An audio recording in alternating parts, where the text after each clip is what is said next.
our colleague Joey Padden, he actually got elected the chairman of the working group for the work that we are doing. In the same room, you have like Comcast, AT&T, T-Mobile, Bolden, Ruckus, Cisco. Like we're talking about big names, and yet Joey is the chair of the working group. That work alone has opened up a bunch of opportunities to bring the Helium network into major carriers and ISPs. People that have been in this space for 5, 10, 15 years that are deep in it as vendors who sell technology to major carriers that are in the middle of these offload arrangements, blown away by just the sort of transparency and immediate sense of utility that you get. Mario, Mark, welcome to the hotspot. Thanks. Wow, thank you. That's great to be here. Mario's first time here. Mark has been, you've been with us ages ago, but look at you. You're refreshed, renewed and refreshed as well. New Mark. That's right. New year, new Mark. I'm super pumped to talk to you guys about today's subject. I think a lot of the community members are really excited about this. For those who aren't familiar, I'm going to let you give a bit of an overview, but the TLDR is you've announced a partnership with Movistar to expand coverage down in Mexico, bringing up to 2 million subscribers on in some new test areas. So yeah, I'd love to get a little bit more details about how that all works. Well, like the TLDR is that, yes, like we recently announced that the fact that Movistar, which is the brand name for Telefonica operation in Mexico, for the ones that are not familiar, Telefonica is one of the biggest mobile carrier operator in the world. They have several hundred millions of subscribers, and their local brand in Mexico is called Movistar. So their partnership announcement that we did on February 20th, if I recall, it basically consists of the fact that now Movistar subscriber will start utilizing the Helium network in Mexico as the coverage and the net of the network keeps growing in their area. So it's great because of course it speaks volumes about the ability of a traditional telco carrier to try out this model. We hopefully will dig into more how we got there, but there's been many steps to get there. Basically, we have 2.3 million users. Movistar user that will be coming on board in the Helium network in the next months. That's going to be a really big expansion of users and opportunities to deploy, not only expanding into a new country, but also just a ton of new subscribers compared to what we have now. And what I'm most excited about is just expanding beyond our initial sort of launch area, right? Expanding into slowly becoming a global network and adding more service providers. That's what you really want to see. If you're looking at the long-term view of Helium, you really care about, is this just going to work in one place with one service provider, or are we going to be able to expand and decentralize? Yeah, absolutely. And I think that one of the most important part is that validation from the market. Like, I think we are showing the way with the Helium and Helium Mobile in the States, and seeing more of a traditional telco approaching and getting all the way to this type of engagement. I think it's a great proof point of the model that we're trying to make it live and make it happen. So it begs the question. I mean, the first thing on my mind is Mark had some tweets that I read were pretty interesting that sort of gave a little bit of backstory on this whole deal, but I'd love for you to expand, Mark, on this backstory for the audience, because I mean, what you said basically is that this partnership has been in the works since before the Wi-Fi hotspots even launched.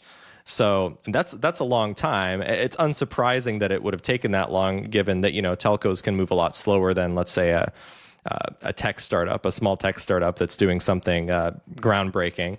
But I just love to know how this all got started. Can you give us the oral history, if you will? Yeah, so I actually was brought into the conversation after it had started. So Mario, was this before you had joined? It was actually is shortly before I joined. There was this work that Joey Padden and Boris were doing with Telefonica, because just then there was this industry initiative called Open Wi-Fi, which is this open source firmware for access point, and Telefonica was involved, and I think it was even Freedom 5 at that point was involved into the standard organization, and right after, like a few months after that started to go, then that's when I joined. But yeah, that was the initial thing, was very interested in this open Wi-Fi solution to have multi-vendor support. And that's how it started, and then eventually landed into the Helium model as a deployment model. Yeah, but we did not actually get hardware into the field for probably 18 months. I think the first hotspot in Mexico was like beginning of 2024, right? And we, in the meantime, we've done so much architecture and validation with the firmware for all 2023, pretty much all 2023, and the last part of 2022. So it's been a year and a half of just like architecture reviews and making sure that the back end could work. And then as the hotspot came to life into July, August, that's where we started to have the first working prototype for hotspots, because we launched in October 23. That's where we kind of bridged everything together and the architecture became real. Yeah, so it was fortuitous in that we basically got to use the product that Mario and his team developed in the United States to expand our coverage in a huge way. We probably would have ended at the same point, right? Using Wi-Fi access points for offload in the US, but it was amazing that we had someone like Telefonica Global and Telefonica Movistar in Mexico to help us sort of kickstart deployment. So yeah, I mean, it was sort of endless technical validation that Mario and his team did with Telefonica in the lab. And then we've finally got hardware in the field. I can't remember the exact timeline, because we went out and recruited like 3 or 4 large deployers in Mexico. And we said, hey, listen, we've got this crazy sort of proof of concept that we're putting together. We can't really say too much about it. But we read them in and we said, we've got these 3 territories in Mexico City. I don't know if you've been to Mexico City, Armand. It is massive. It's an amazing, wonderful place to be. Mario and I have gotten to be in Mexico City, 2 or 3 times now in the last year and a half. It's huge. It's very, very large. And so we carved out these 3 specific territories in Mexico City, and then Oaxaca, which is also glorious. Highly recommend you go to Oaxaca. And we recruited 3 or 4 deployers and said, hey, we need to put hotspots in the field as quickly as possible. And they answered the call. And we started going. I'm trying to remember what the exact, the first hotspot we had in Mexico live, actually capable of taking traffic. I'm trying to remember when that was. I think it would be like mid 2024 or something like this. I think it was mid 2024. But you remember, there's one interesting. So what happened with Telefonica is that we did a lot of technology validation with the lab, but then we didn't have hardware yet. We had the indoor, and they wanted the outdoor. The outdoor wasn't launched yet. So what happened is that they wanted to validate the ability of deployers to actually get sites. And so what Mark and we actually have an anecdote to say that. What Mark and I did, we bought a bunch of retail outdoor. That's right. You got a bunch of retail outdoor access point, and we send them down to Mexico. We literally bought it on Amazon, on the Mexico Amazon, and we send it down to Mexico. And what they did, they validated the ability of deployers to get venues and a little bit of user experience, but of course it wasn't the full hotspot. And so there is this anecdote in which it was an Italian, which was me, buying on a Mexican Amazon with a credit card of an American living in Boston. I was like, we're going to get 25 seconds. Yeah, somehow that went through. But the funny thing was, so the Movistar team basically didn't believe that our community would do this. They said, well, this is who would actually deploy something like this? We said, we'll sort of demonstrate. Yeah, I had forgotten entirely about those sort of off-the-shelf Wi-Fi APs. Yeah, so that was the first hardware we actually got into the field. Yeah. So looking at the big picture of how this all fits together, I mean, you both mentioned various types of validations that needed to happen, right? You need to validate the hardware, you need to validate the firmware, and you need to validate that people would actually go do the damn thing. And I assume that's all of that. It sounds like a lot of work just on its own and a lot of sort of proving new and untested things. But it's only part of the picture, right? This MVNO, Movistar, it's really interesting to me how and why they might have wanted to partner with Helium on this. And I think it kind of, if we zoom out a little bit to take the larger view, why would they do this? Why would they take a risk, even with all the validations and all the things that you're doing to prove to them that yes, this could work in the field? why do they want and need it in the first place? And what I'll add to this conversation is I know that Movistar is an MVNO that does not own any of its own towers. So they're essentially paying per some sort of contract with one or more tower owners, right? Real estate and operations, technology type businesses like Crown Castle and American Tower in the US. And they're sort of beholden to these companies as their only option for their users. And so with that context, what can you say about, your initial conversations with them and how badly they were sort of needing an alternative to that? So the thing about Movistar is this actually is an evolution. So they actually started owning towers and spectrum and radios and all that, and then this is history, so it's for everybody to see. Over time, they decided to divest from a direct from those assets. Like they started to become more on MVNO, and that was strategic. And the reason, again, there's many reasons that someone can do something like that. I mean, it's pretty clear that, of course, there is some cost associated to run that entire network. So it was actually a conscious decision to go move towards an MVNO model. But at that point, what happens when you're an MVNO model, just as you said, then you have cost efficiency that you have to take care of because now you're using someone else's, you're using someone else's tower, you're using someone else's spectrum, you're using someone else's radios. So that unit of economics basically kind of can pigeonhole you in a situation when you either sacrifice the user experience on one end or you're not aggressive on your cost structure, so you're competitive in the market space. So I think that's the reason why Helium came in, because it's not just an alternative from a point of view of it's an alternative from all points of view, from a cost perspective, from a user experience. Many of the places where Mark and I visited initially, we were looking at how the coverage was. It was pretty bad. Like in a place like Oaxaca, for multiple reasons. Let's try to abstract like the assumption that we might have here in the US. It's not just that, for example, Oaxaca is a beautiful place. The reason why the coverage is bad is because it's a UNESCO site and you cannot install anything. So you cannot install a traditional cell tower. So it's not just about, generally speaking, countries and whatnot. Sometimes there is other reasons like Oaxaca. And so we go there, you have a 3G coverage versus like having a hotspot running off a coffee shop fiber. And you have like hundreds of megabits per second. And that's also another cool part about what we're doing in Mexico. There is a lot of fiber actually laid down in Mexico because of initiatives that we've known through the years, government subsidies and all that. And so there is a lot of fiber that gets untapped. And in a way that also is like making surface that connectivity to be usable by everybody over the air in a wireless fashion. The other thing to add to that is that Armand, you and I think a little bit more than Mario, we spend a lot of time in this sort of crypto world where the models are entirely new, right? And people are using tokens to do, in our case, incentivize physical wireless networks being built. Mario is much more enterprisey. He comes from traditional wireless.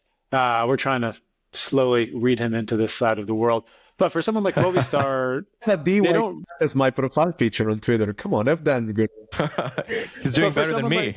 What we're sort of finding is, and this is probably not going to be too surprising, is that at the end of the day, these companies don't care that much about that component, right? They care about integrating what we have into their infrastructure and using it in a similar way to other network providers. That's one of the reasons why this can actually succeed. Is that we're not finding someone to buy something new at these organizations. We're finding someone whose job it is to add network coverage that's cost effective and more efficient than what they have initially. Like every carrier in the world, every MNO has a network team. Mario and I talk to a lot of them all the time. And some of them are more comfortable with Wi-Fi and Wi-Fi offload. Some of them are still learning about how they can use it. Some of them have they're comfortable using the networks that they've built, and that's very, very understandable. But we're not selling anything fundamentally new. It's a new network technology that comes with a cost per gigabyte. The contracts in the space are usually like a basket of data for one fee. So, for example, some of the offload that carriers do can't really be reduced in terms of cost. They've paid, make up a number, $100 million to offload a certain amount of gigabytes, or up to. a certain amount of gigabytes, and they're going to use as much of that as they possibly can. On the other side of that, you have agreements which is where we can be more effective, which is, they're paying X dollars or X pennies or X, tens of cents per gigabyte, but there's no minimum commitment to it. So if you can give them a cheaper price per gigabyte and get them out of their more expensive spend, that's where they'll integrate you, as long as it's reliable. And so that's where we're selling a competing product that's better than what they're used to paying for when it comes to a new network technology. So it's very traditional in that sense, just being built by us and by our community in a different way. Yeah, it's kind of remarkable in how unremarkable it is in a certain way. It's boring. It's infrastructure at the end of the day, which I certainly love and Mario loves. But yeah, I think that's why it succeeds. It's because they're used to it. Like, it's something that they've purchased before. It comes to them at a cheaper rate because the way it's built is different. Yeah, in my mind, these telcos are looking at this opportunity and saying, if there's no minimum and the quality of service is high and I'm paying a significantly lower rate, I'm gonna latch onto this. I'm gonna have my subs connect or wherever it's available, because why wouldn't I spend less money for a better or same quality of a service for my users? And I think that's a big point to think about for the listeners, right? Why wouldn't they spend every penny? And I like to think of Helium Mobile as like the kind of like the default buyer almost. Helium Mobile will always connect to a Wi-Fi hotspot because it's just always going to be cheaper than whatever else type of connectivity that the user is going to have. And I could see a similar dynamic potentially playing out in Mexico. Yeah, I think that's why, to be, again, without saying things that we can't, but, the Movistar is the first one in there in Mexico. Like, Mark and I, we have an entertaining conversation with a lot of those carriers in US, Mexico, and elsewhere, because this is exactly the type of mentality. Is like, if he is there, especially once the network is there and established, like if you look like the footprint that we have already in Mexico, it's pretty astonishing good coverage that it's very hard to pass on, especially at the when you have this cost efficiency. So it's very hard at the beginning to get that first going at it, but then once the coverage gets created, then you have something out there that becomes very palatable for many different operators. It's true in the US, and it's becoming more and more true in the US every day, and it's happening in Mexico as well. Also, another way of looking at this thing is that I think there is two things that Helium does better than anyone else in the space, in the telco space. I'm not even talking about the crypto space. Is the fact that there is this beautiful point and shoot mechanism in which the carrier can actually set where I want to have the coverage happening, and the community makes it happen. There is no such a thing in a traditional BD world when you want to cover a certain city because you're lacking coverage. There is, but it costs a lot of money for them to do it. So this point and shoot mechanism. Second one, you touch on the user experience without getting too much into the nitty-gritty details. But one of the things that comes out of the Helium network is that the carriers actually get access to the quality of experience metrics of the users that use the network. Let us think for a second. There is no other network in the entire world that can give quality of experience metric like Helium does. Like, for all the other deals with other partners, they go into like offload and pray moment in which you just offload the customer, you pray that the user is good. With our model, it's more of a monitor, offload, monitor, offload, monitor. It's like they have the ability, if they want, to really shape that experience across different networks. And I think that's pretty valuable. It's turned out to be very valuable in both markets. Yeah, I've had experiences in the US on an MNO carrier where I will just connect to a pass point that will it won't work. There's no data. And then I have to toggle off my Wi-Fi. Obviously, that's the last thing that the carrier wants, because the user has such a strong expectation that their phone will just work, especially if they're auto-connecting to something. Exactly. So I'm interested to learn just a little bit more about that. I mean, you say no network can provide it. What type of technology have you had to develop to sort of shoehorn those metrics into a system that works with the existing standards? And then a follow-up question to that is, does this work with brownfield as well, or just the first-party hotspots? So great questions, both of them. I'll answer the both. The first one about what we did. So from a point of view of like, you want to think about metrics about two buckets. One is what I call like the back end, meaning the quality of the connectivity that goes into the hotspot. And the fact that the way the rewards are structured in Helium, we reward, we have speed tests that happen twice a day. And so we reward, the network has those metrics available for everybody to consume on the quality of the internet connectivity that goes into the hotspot. That by itself is already a new thing that only Helium does in the offload world. On top of that, now you're moving after the hotspot, the Wi-Fi link, the connection link between the hotspot and the user. What we did, we're actually working with a standardization organization. It's called the WBA, which is the Wireless Broadband Alliance. We spend a significant amount of time, and this is a kudos to our colleague Joey Padden shepherding. He actually got elected the chairman of the working group for the work that we are doing. So, and that's a testament of, and you're looking in a group where, look at the list of companies in WBA, and in the same room, you have like Comcast, AT&T, T-Mobile, Bolden, Ruckus, Cisco, we're talking about big names. And yet Joey is the chair of the working group. What we did, there is this standard between the hotspot and the carriers called radius. So it's a little technical, but there is a standard in which the hotspot and the carriers talk. So we injected into those periodic messages between the hotspot and the carriers, we injected those metrics. Those metrics are things like what is the retransmission rate on the link?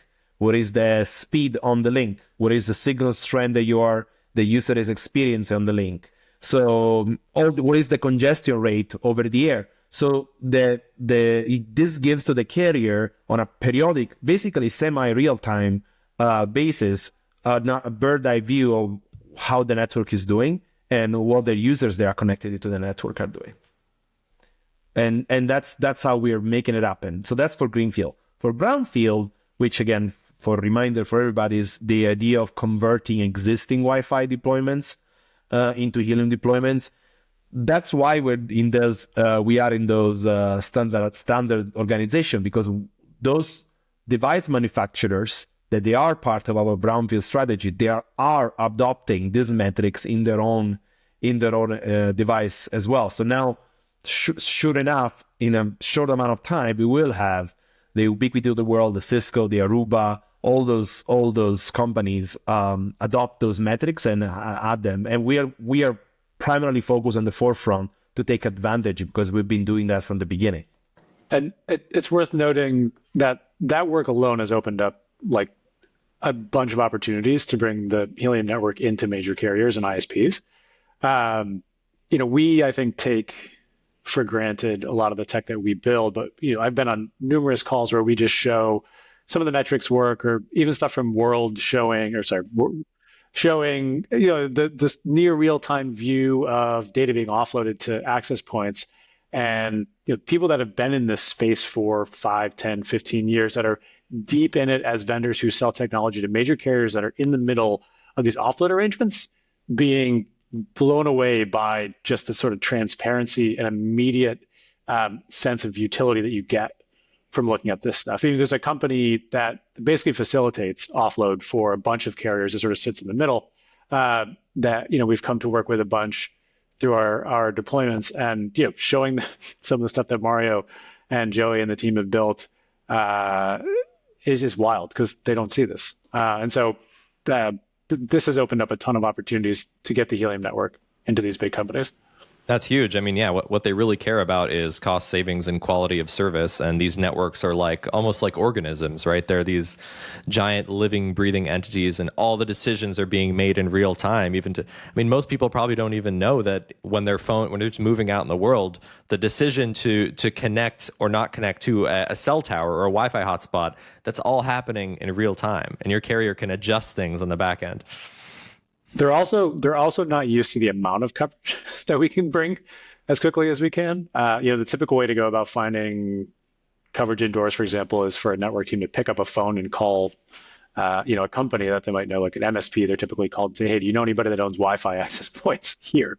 Conversely, Mario and our team turn around and can say, hey, I've got 10,000 access points. Do you want to offload to them? And they say, whoa, 10,000, like, what am I going to do with 10,000? So, they're not used to dealing with the scale, but, they're slowly but surely, they're coming around to it, which is very exciting. So zooming back to Movistar, you guys did a trial. And I think this is very interesting. So this was sort of the first touch point of deploying in Mexico. And I remember this was many months ago, there were some hexes lit up on the planner. And then before you knew it, there were like 100 or whatever outdoor Wi-Fi hotspots in there, just almost like appeared overnight. Or at least it felt like to me, looking at that data only, that it appeared overnight, but I'm sure it was much more complicated than that.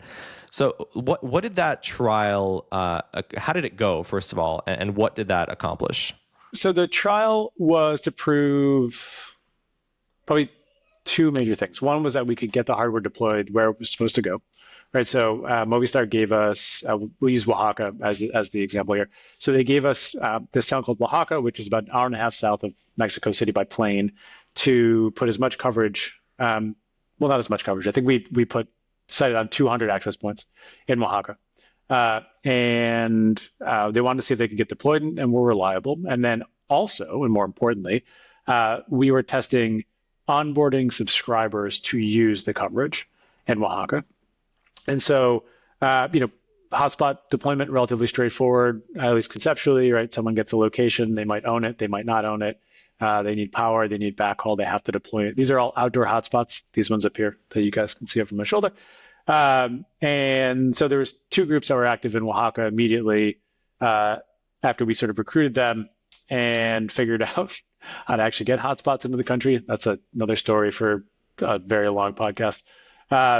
And they started deploying them. And so in parallel, Movistar went out and did an exercise where they found a subset of subscribers in Oaxaca who could actually offload data to these access points. We wanted to make sure that we were onboarding subscribers who were in the vicinity, in the area where they could get coverage, and we could test whether or not they would offload, and if they did offload these access points, if it was reliable.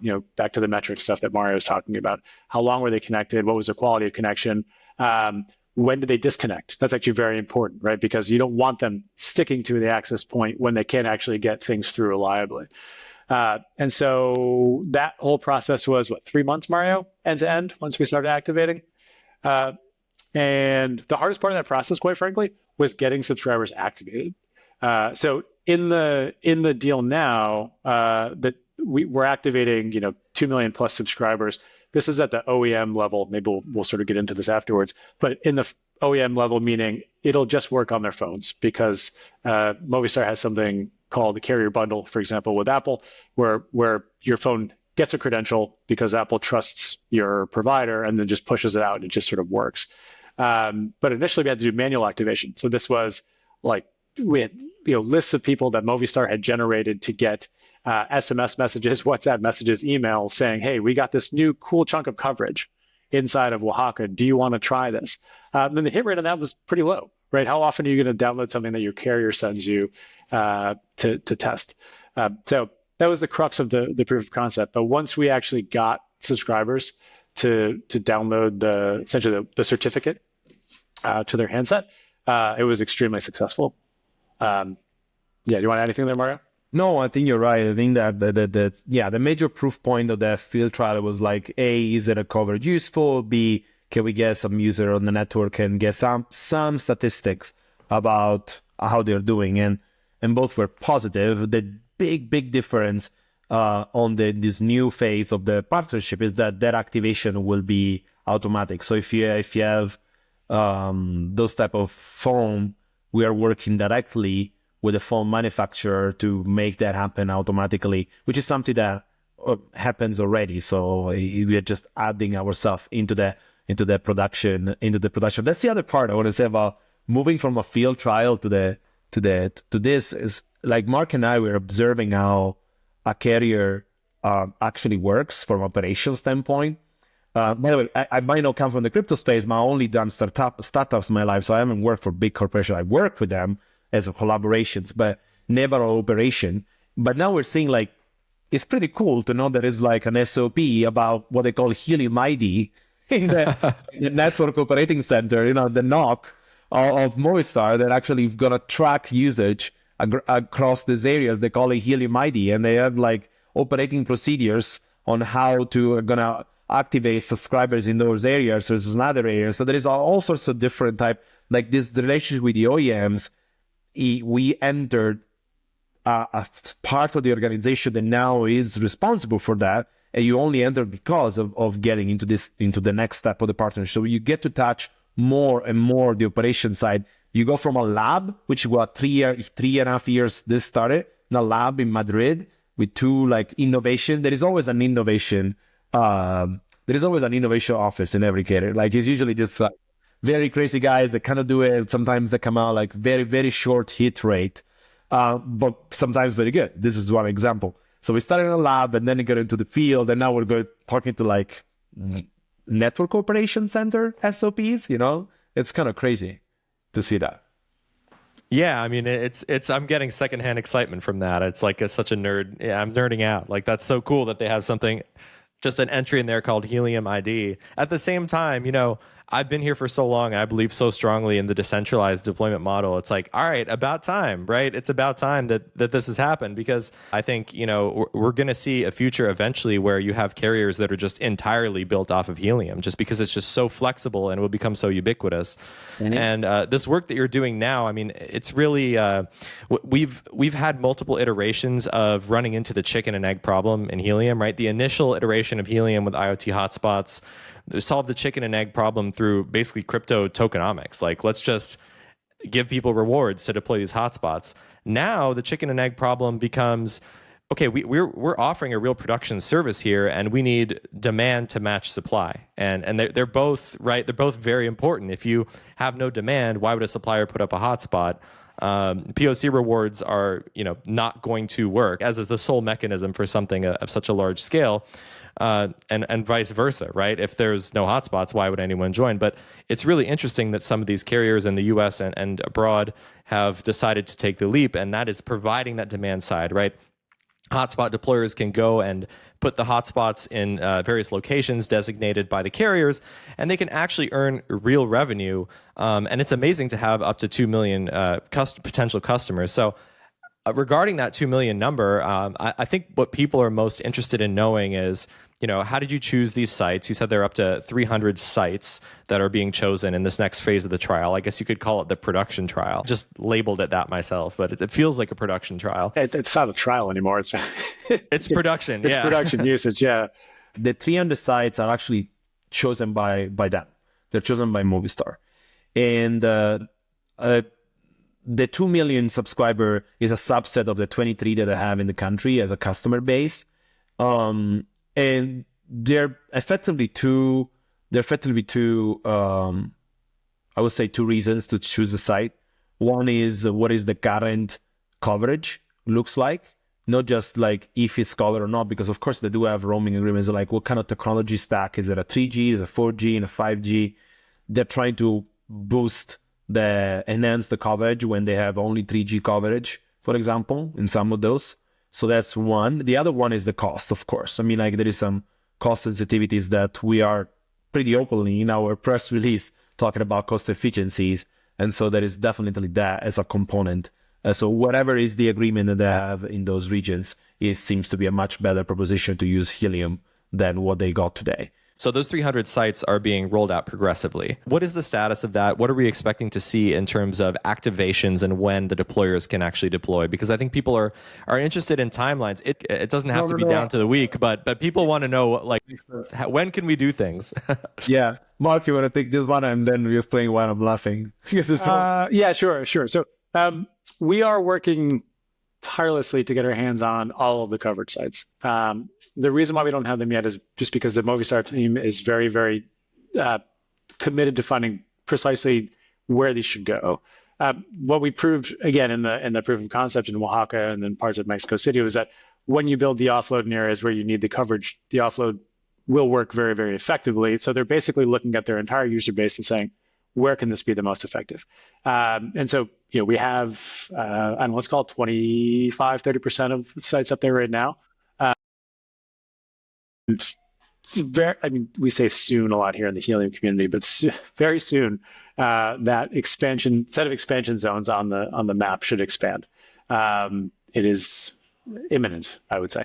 As far as the actual data flow, I'll let Mario comment on that. So the timeline on the remote activation from the OEMs is what is the key here, and I think that working tirelessly with Movistar like we're doing on a daily basis, there is definitely high confidence that we'll be able to see remote activation in Q2 this year. That being said, there is always surprises and things that might happen, but our confidence level is pretty high that we'll see sometimes in Q2 that remote push of bundle to the users to activate. As you can imagine, working with companies like Samsung and Apple and Motorola and LG and all those guys, they think very quarterly based when it comes to this type of updates. So it's kind of a train that's leaving the station. You want to make sure that you're on that train and everything is validated before the train leaves the station for the next quarter. So and that's what we're trying to work on. Try to catch that train with all the validation and the SOPs that they need to get past. So yeah, I would say definitely a high level of confidence in Q2 this year. Yeah, one more thing I wanted to say about the coverage, because we're joking internally about the fact that the coverage we have some of them, we'll have soon all of them. There is a lot of work behind defining coverages, because it's not just the SOP and the Helium ID in the NOC center. It's also, they need to look what are the retail stores, what are the point of presence there is like the commercial team is very much engaged in this. It's not just a technology team, it's a commercial team, because they will do activation campaigns around this, because all of a sudden their customer will connect to this network and they'll have questions. So they need to train the people on staff, they need to train the retail stores so that when the people go talk to it's like, why did I connect to this Zona Movistar SSID? Like what happened here? So there is a lot of that actually happening as you create those coverage maps. It's again, we in a way we are revolutionizing the telco space, but also getting into the trenches with them is also humbling to understand. It's like they actually run a lot of operation. Like for a company to serve daily 20 plus million users every day, you got to have some structure around things. Yeah, I think about that all the time. I mean, it's a real sort of real world business. You have a lot of humans that you're interacting with on a daily basis. At the end of the day, you're providing a service to someone who is moving in the physical world, and there's a lot of complexity that is inherent in that. I'm interested. So it sounds like pushing the carrier bundle and sort of automatically, essentially getting these phones to connect is sort of contingent on productionizing, our Passpoint certificate in their carrier bundle. Am I understanding that right? Yeah, that is correct. So basically, we are working with their team to finalize that profile. They call it Passpoint, which is this technology that allows you to seamless integrate. So yeah, we're working to finalize that and pass the end-to-end testing, smoke test with each single one of those OEMs. And then are the previous trial locations going to be retroactively activated so that you don't have to worry about the low opt-in rate anymore? You just kind of push, or is that still like it's going to be another thing under review? I believe that those are still under review, and the maps that we have online, that's all we got at the moment. Mark and I, again, we are on a mission to not only to try to get those maps as part of the new ones, but also there is many other potential companies that can make use of that coverage, and so that's really what the focus has been with those areas. So it would be great if they're also part of the production, where everybody's pushing for that. But again, the variables, they all need to line up. And again, Mark and I think we're really focused on trying to get as much usage as possible, not just from one data buyer in Mexico. I think this conversation has been very productive for people to understand the parameters of all of this, because we all have our eye on the prize, which is just increasing data usage across the network, making the network work and expand, and just sort of proving it out. But I think, it's much easier to appreciate when you just have a little bit more details, right? Just understanding how all the moving parts affect one another, because that's really what we're working with here. Is we're working with an enormous amount of moving parts affecting one another. It's not just a matter of I put a hotspot in a place that was on the map and then it works, right? That's maybe an expectation we have left over from the IoT days, or I don't know what. Maybe just people just want things to be easy. But I always like to remind myself and remind the community that like this, hopefully, this is the hardest it will ever be. This is the hardest and slowest it will ever be. And one thing that you guys have emphasized about this trial is that it really is sort of, it's a proving grounds for other similar integrations. I mean, you've even said in the press release about Movistar that they're going to be a partner for expanding this service to other carriers, which I thought was really interesting. Yeah, that is part of it. I mean, there is no doubt that this proof point will make, they're already making our efforts towards others better. So I mean, I'm not the chief leak officer, but they're coming. And it is making our life easier already. We're going to make it easier and easier. And yes, as part of the deal, as written in the PR, like Movistar wants to try to basically resell that connectivity to other MVNOs. So they become a channel. I mean, that's pretty amazing and impressive in itself, right? Not only just thinking about this for themselves, but as a potential, line of business for them. Yeah, I mean, I don't want to read too much into this, but when I hear you say that, I think, oh wow, this trial went so well that they were like, oh man, this network is kind of a gem that we would like to actually make sure we secure the rights to resell this as early as possible. Not too far off from reality, I think. Yeah, close enough. So just in terms of hardware and how people can get involved, if someone is listening to this podcast, they're like, oh my God, this is amazing. I'm interested in getting involved in Mexico. Where do they start? What are the steps? What type of hardware do they need? Do they need the official Helium hotspots for now? Can they do brownfield? Like, what's the TLDR for just getting started deploying in Mexico? Yeah, I'll take that, Mario. So today you want to start from world.helium.com and look at the expansion zones. The community has approved HNT rewards for hotspots that have been deployed in the expansion zones. And as we just discussed, those will be getting more numerous very, very soon. So keep an eye on those. And I'm sure we'll be doing a bunch of outbound messaging once we expand those. So if you're looking at that map and you say, oh, I have the ability to deploy 2 hotspots here, or 5 hotspots here, or 10 hotspots there, or I own a bakery, I own, a laundromat, you can get in touch with us by either emailing mexico@novolabs.com or going to, helium.com Mexico /Mexico. Yeah. And there's all the details there. We have a distributor now, well, actually 2 distributors in Mexico that can import hardware for us, which again was quite a process to nail down. And so through them, you can purchase access points. So right now it's just the outdoor APs, but very, very soon it'll be indoors as well. So contractually, we're allowed to deploy indoors and outdoors. We can also use brownfield access points. So the idea that you can take existing enterprise-grade Wi-Fi APs, work with us to upgrade them to support Helium Mobile Offload, those are entirely usable as well. I will say, I think early days, we'll see more of the Helium Mobile hotspots being deployed versus brownfield for a variety of reasons, but either one will work entirely fine. And so you get in touch with us, we have a conversation. Very soon, we should have a Webflow enabled with one of our partners to basically go in and purchase small quantities. So if someone wants 5 or 10, you'll be able to go to a site, purchase it using credit card or wire transfer or crypto, and then it'll show up at your door in Mexico.